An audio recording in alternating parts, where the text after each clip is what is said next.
Hey guys, welcome back to Drew Tutorial, and if you're new, special welcome to you. And in today's video, I'm going to show you how to update PowerShell on your Windows 11 PC. Before we jump in guys, would you mind take a moment to give this video a like and hit that subscribe button, because this will let me know that you found value within this video. And on top of that, the biggest benefit is that you'll never miss out when I release future videos just like this one. Now let's continue. So what you want to do, simply go ahead and click on the Windows key on your keyboard and type in PowerShell. And once you find it there, Windows PowerShell, you want to right click and run this as administrator, right? So go ahead and right click, run this as administrator. You'll get this pop-up, choose yes, and you will run the PowerShell within the administrator mode. Right, so after this guys, the first thing you want to do is to check the PowerShell, the current PowerShell version.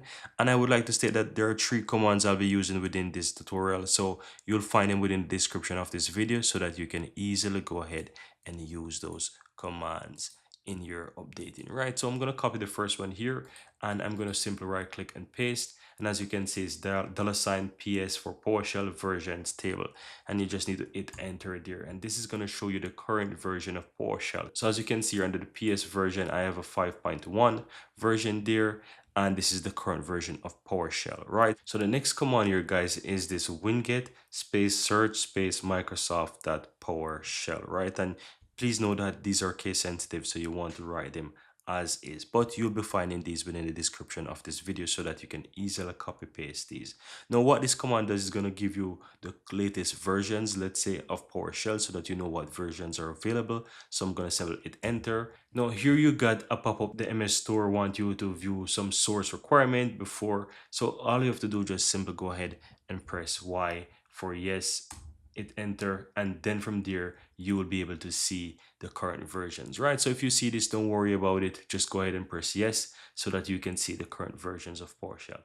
Now as you can see here, there are 2 versions available right here right now, right? 7.4 PowerShell and also the preview version of the 7.5. Now what I'm going to do, I'm going to just, for the purpose of this tutorial, you can choose whichever one you want, but I'm going to go ahead with the first one. So I'll explain the command here once I copy this and paste this on my screen. So all you have to do now guys is just right click, and as you can see is this winget as well, space install space -- id, and the id is basically the name, right? So you can choose whichever one. So as you can see right here, I have the Microsoft.PowerShell, and what you want to do is just simply go ahead and put the name as is, and you just want to use the -- source.winget. Now I see one little small error here is that I kind of make the S not case sensitive, so I'm going to simply backspace there and put the uppercase S so that you can do the same and you'll have that correction in the description as well. Now once you do that guys, just simply go ahead and hit enter, and this is going to update your PowerShell for you. As you can see, it's currently downloading there. All you have to do is just wait for it to finish download and update your PowerShell for you, and you'll have the latest version of PowerShell. Keep in mind, go ahead and restart your computer once this is done, and that's all there is to it. And as you can see, successfully identified installer hash, and it's starting the package and it's preparing for installation.